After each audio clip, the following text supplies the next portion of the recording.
Gracias a Dios por todas las mamás en este su día tan especial.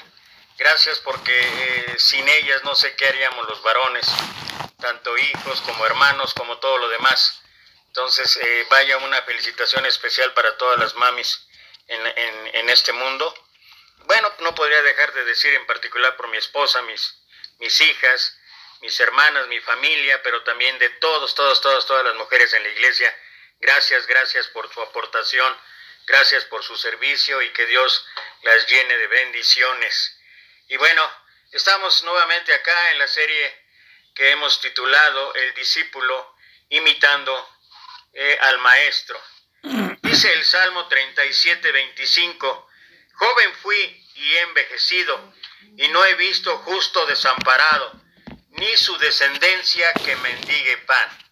Y esto que habla aquí el salmista es una realidad, no solamente en nuestra vida, sino ha sido una realidad a través de toda la historia de la humanidad, y particularmente cuando vamos a la Escritura, allá en el Antiguo Testamento, en el Nuevo Testamento. Solamente hay que recordar el pueblo de Israel cuando andaba en el desierto y que Dios proveyó de maná y posteriormente de codornices, y que de una u otra manera, tanto allá como en el Nuevo Testamento, encontramos pruebas fehacientes de que las cosas están en el control de Dios y que Él ha provisto y sigue trayendo la provisión necesaria. Nuestro Señor Jesús habló de esto muy claramente en Mateo capítulo 6, a partir del versículo 26, donde habla y dice acerca de los afanes de la vida, y remarca que Dios sabe la necesidad que tenemos. Y particularmente estoy hablando de esto porque el pasaje que veremos el día de hoy tiene que ver con la situación que estamos pasando. Todos entendemos que esta pandemia, que esta situación mundial que nos ha atrapado entre temores, miedos e incertidumbre, pues una de las cuestiones ha sido la económica, y ha sido sobre todo el pensar, y con todo esto que no podemos trabajar algunos, con todo esto que el dinero empieza a escasear, y con todo esto de que se empieza a acabar las provisiones en la despensa y todo lo demás. Pero uno regresa ahí a lo que leí en el Salmo 37:25, y luego uno puede empezar a entender, y este es el propósito del mensaje de este día, el poder no solamente aprender, sino entender y sobre todo vivir y aplicar en nuestra vida que los milagros que realiza nuestro Señor son de manera espiritual, son entendidos de manera espiritual, y que es ahí donde tenemos que encontrarle el sentido. Estoy allí en el capítulo 6 de Juan, acompáñenme por favor, capítulo 6 de Juan. Acompáñenme, hermanos, qué gusto oír a Juanito, oír a mi hermano Polo, como siempre, de veras, cada vez que pienso en él, pienso en los sabrosísimos tacos que prepara, y es un gozo. Y a cada uno de ustedes, a todas las mujeres que están ahí, ya las mencioné, entonces ya me ocupé de ustedes.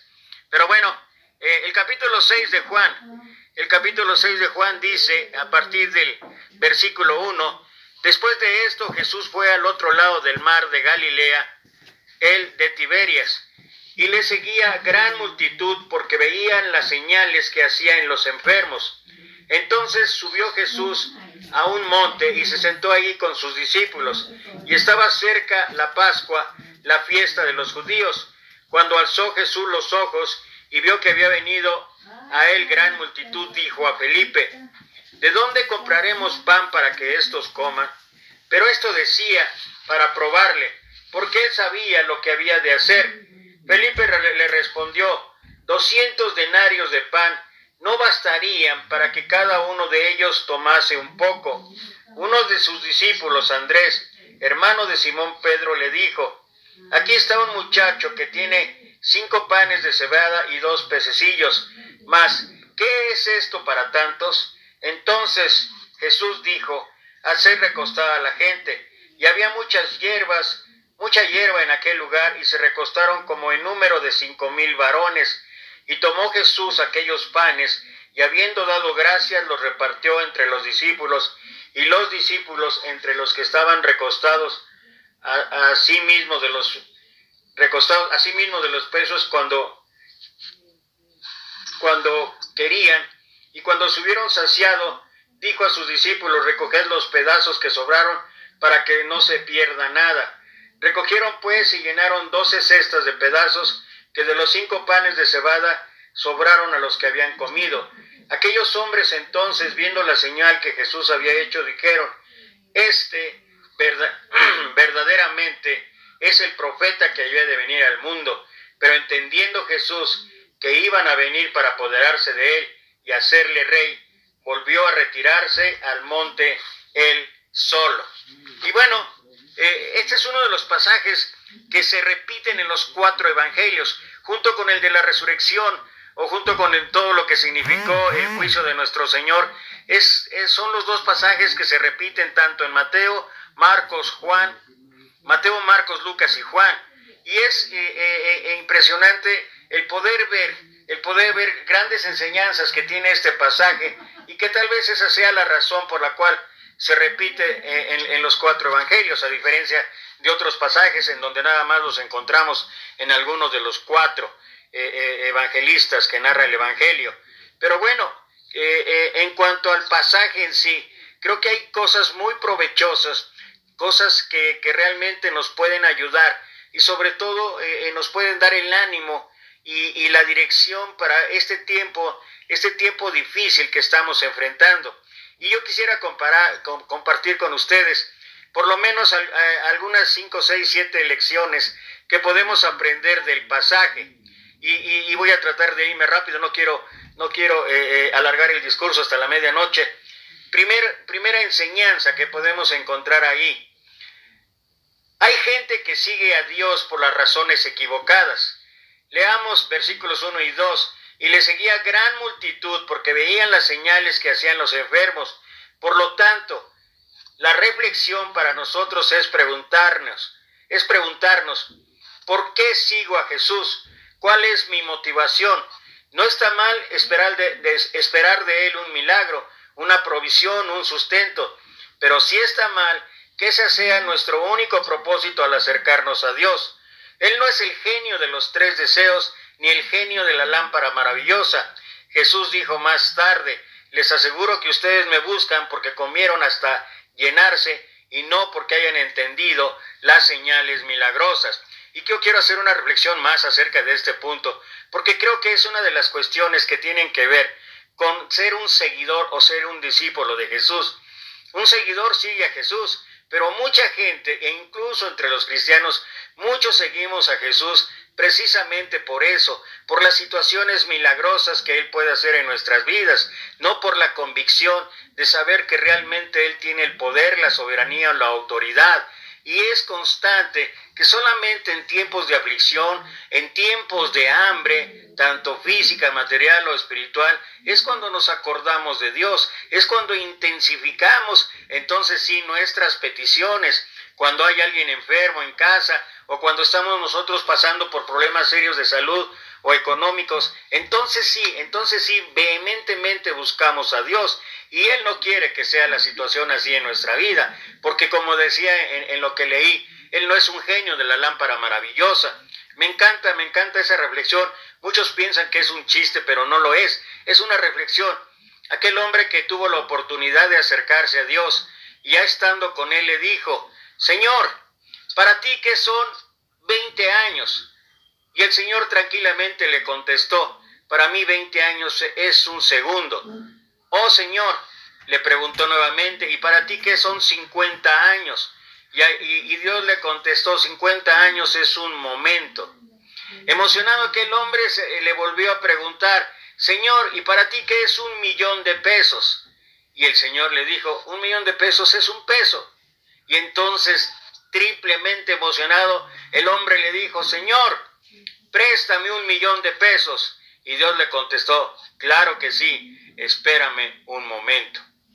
Y como dije, no es chiste, es una reflexión, porque los seres humanos somos así. Nos gustan las cosas rápidas, nos gustan los milagros prontos, nos gusta que Dios dé de inmediato respuesta a todo. Y esto es algo para cada uno de nosotros, el ver si realmente tenemos la convicción, la certeza de que estamos acercándonos al dador de vida, de que estamos acercándonos a quien tiene la potestad sobre todo, y que no solamente significa que Él obre milagrosamente en nuestra vida, lo va a hacer, por supuesto que lo va a hacer. Él es su propósito de bendecirnos y de ayudarnos, pero que nosotros no tengamos esa perspectiva de tenerlo como un genio de la lámpara maravillosa.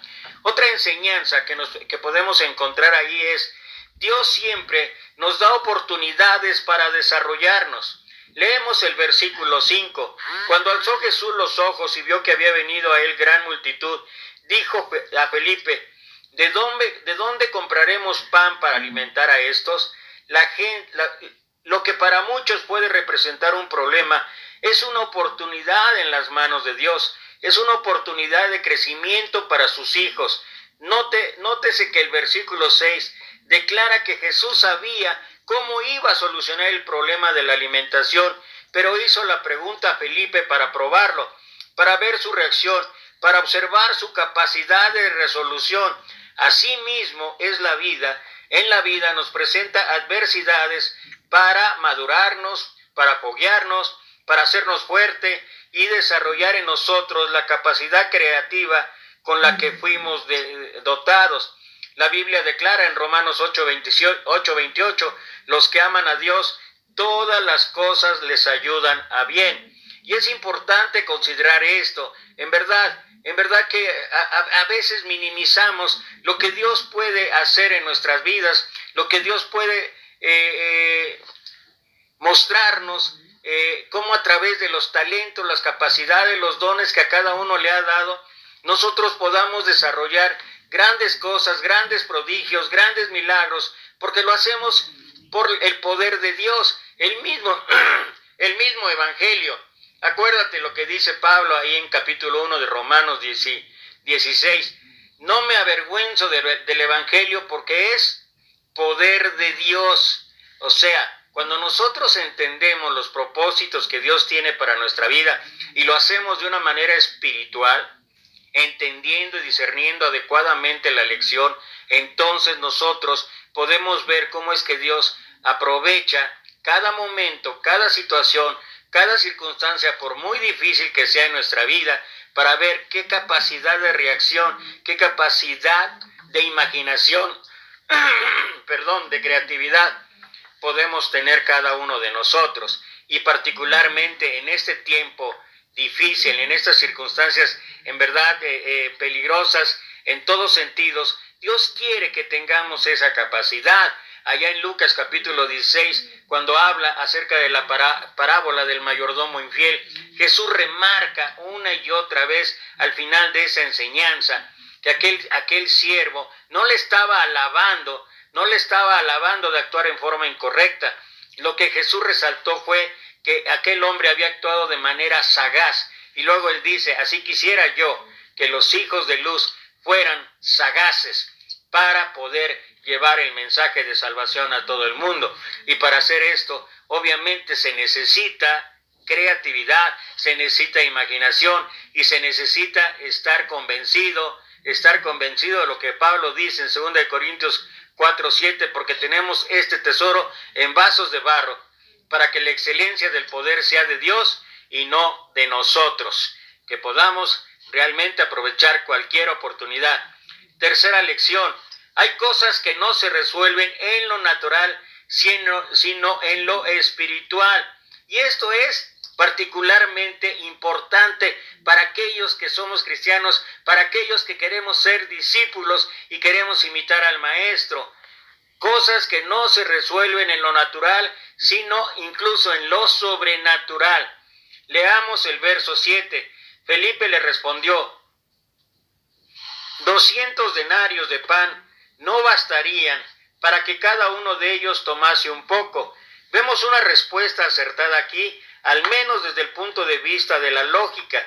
Felipe está diciendo que ni siquiera con 200 días de trabajo se podría colectar el dinero suficiente para comprar alimentos a tanta gente? Un denario en aquellos días representaba la paga de un día de trabajo. La respuesta de Felipe era cierta, pero no del todo, y sobre todo no en el ámbito sobrenatural o espiritual o en el ámbito de la fe. Él no había entendido aún que Dios se mueve en el terreno de lo sobrenatural, de lo espiritual, en el terreno de la fe. Y al igual que Él, muchas veces nosotros miramos nuestras billeteras, leemos el informe médico, analizamos las circunstancias y decimos, jamás saldremos de esta, nunca lo voy a lograr. Pero olvidamos que servimos a un Dios que se mueve allá arriba y que los milagros rompen todo orden natural. Por tanto, debemos aprender a confiar en el Dios que quiebra nuestra lógica humana, nuestro razonamiento natural, nuestro orden, nuestros esquemas.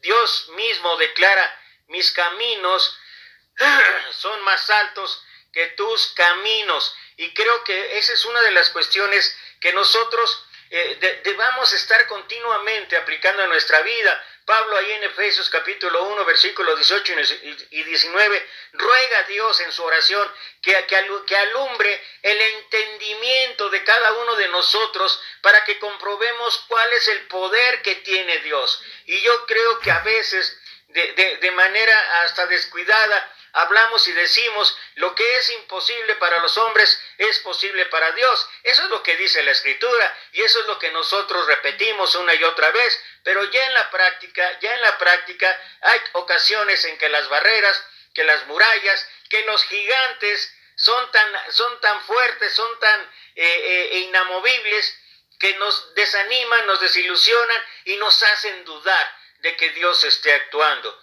Dios actúa en su momento, en su tiempo, pero Dios actúa. Así es que lo que nosotros tenemos que hacer es abrir los ojos de la fe, abrir los ojos del Espíritu, como dice Pablo en 2 Corintios 4:18, no mirando las cosas que se ven, sino las que no se ven, porque las que se ven son temporales, pero las que no se ven son eternas. Cuarta lección.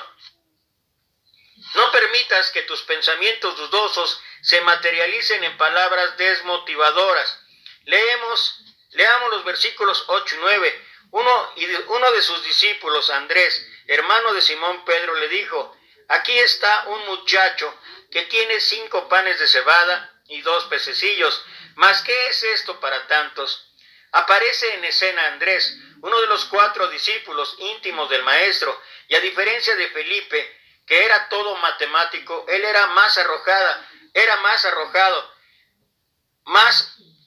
estaba un poco más aventajado en cuestiones de fe, pero no totalmente, estaba en proceso. Andrés dijo, acá hay un muchacho al cual tiene 5 panes y 2 pescaditos, hasta ahí todo iba bien, pero luego él mismo retrocede en su avance al decir, pero ¿qué es esto para tantos? Así mismo actuamos nosotros, declaramos, guerreamos, oramos fuerte y aseveramos que Dios hará, pero en nuestra mente las dudas surgen de inmediato y prontamente caemos ante nuestros propios cuestionamientos. El sabio Salomón enseñó, cuidar las palabras es cuidarse uno mismo, el que habla mucho se arruina solo. Y yo creo que este consejo de el rey Salomón, allá en lo que él habla en Proverbios, es un consejo para cada uno de nosotros. Si recuerdas ahí en Eclesiastés capítulo 5, habla el Señor y dice que no se apresure tu boca a proferir promesas que luego no vas a cumplir. Y de una manera u otra, eso es lo que pasa en nuestra vida. Nosotros afirmamos, nosotros incluso presumimos que somos cristianos, que creemos en Dios, que confiamos en Dios, que esperamos en Dios, que Dios va a proveer, que Dios tiene la salida, que Dios tiene la solución a nuestros problemas. Y he escuchado de veras muchas veces esas cuestiones, sobre todo cuando me dicen, hermano, pida oración porque los problemas económicos cada vez están más fuertes, no tengo ni para pagar la luz. Y empezamos a hablar y a orar para que Dios traiga la provisión y todo. Y bueno, después de orar y todo, he visto hermanos que me dicen, bueno, pero pues ahora voy a ir a buscar a fulano de tal, a ver si él me presta para la luz. Eso es tácitamente lo que hacemos. Hablamos y decimos que confiamos en Dios, pero en la práctica dista mucho que nuestra confianza sea realmente efectiva, sea realmente lo que Dios quiere de cada uno de nosotros. Dios trae la provisión. Pasó allá en el maná, en el desierto, y cuando dio Dios instrucciones específicas, tanto para el maná como después para la carne de las codornices, ¿qué fue lo que hizo el pueblo? En lugar de decir, bueno, Dios va a traer la provisión cada día, el pueblo dudó. El pueblo dudó que el otro día se acordara a Dios de la provisión. ¿Y qué hizo? Guardó. ¿Y qué pasó con aquello que guardó? Se pudrió. ¿Por qué? Porque la enseñanza de Dios es que nosotros aprendamos a confiar en Él total, absolutamente y todos los días. Quinta enseñanza. Dios a menudo utiliza... No, perdón, esto ya no. Dios a menudo utiliza lo ordinario para realizar lo extraordinario. Leamos los versículos 8 y 9. Uno de sus discípulos, Andrés, hermano de Simón Pedro, le dijo, aquí está un muchacho que tiene 5 panes de cebada y 2 pececillos, mas ¿qué es esto para tantas cosas que tiene?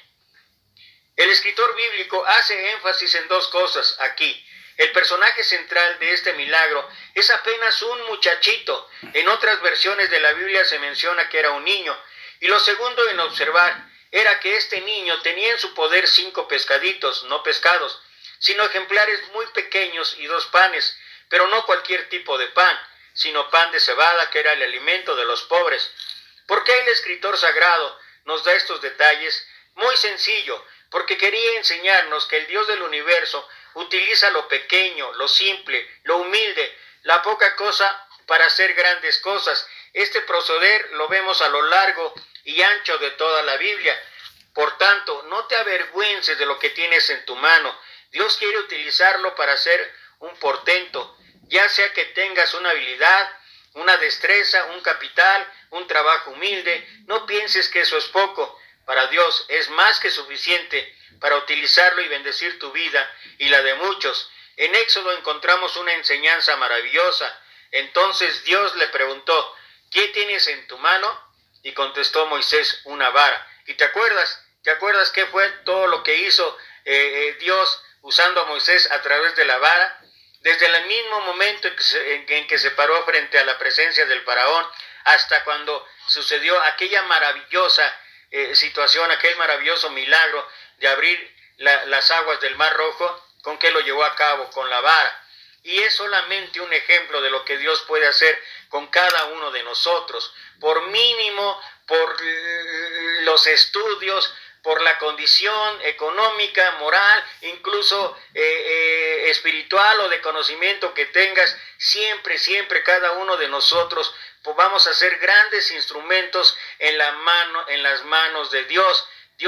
Pablo habla de esto en 1 Corintios 1, 26 en adelante, donde dice que lo vil y lo menospreciado ha escogido Dios, lo débil para avergonzar a lo fuerte. Así es que nosotros podemos tener la certeza, la esperanza, cualquiera que sea nuestra situación, hombre, mujer, joven, niño, anciano, o yo como yo de la tercera edad, siempre vamos a pensar que Dios puede utilizarnos grandemente, porque nosotros, como dice Pablo en 2 Corintios capítulo 3, nuestra competencia viene de Dios. Sexta lección, da gracias por lo que tienes, entrégale tus proyectos y verás cómo Él se hace cargo.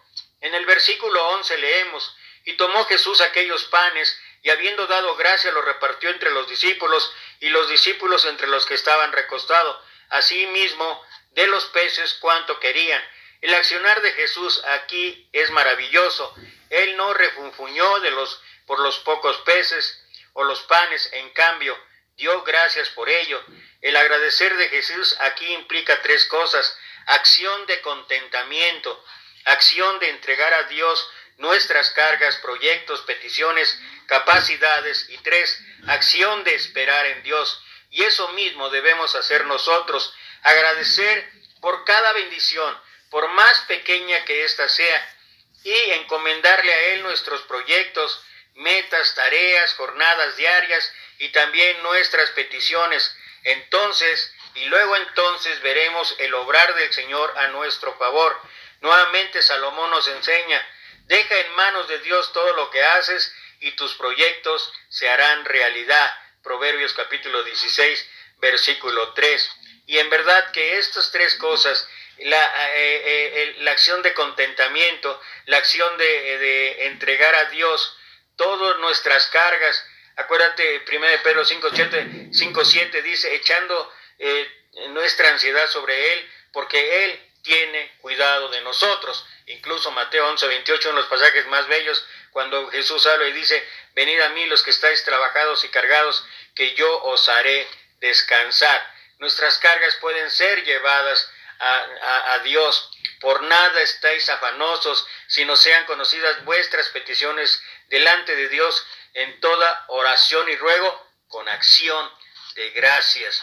Y la paz de Dios, que sobrepasa todo entendimiento, guardará vuestros pensamientos y vuestros corazones en Cristo Jesús. Es lo que Pablo escribió en Filipenses capítulo 4, versículos 6 y 7. Llevemos con toda confianza nuestras cargas a Él. Esperemos a Él, esperemos en Él. Y bueno, lección número 7. Cuando Dios bendice, siempre lo hace en sobreabundancia. Leamos los versos 12 y 13. Y cuando se hubieron saciado, dijo a sus discípulos: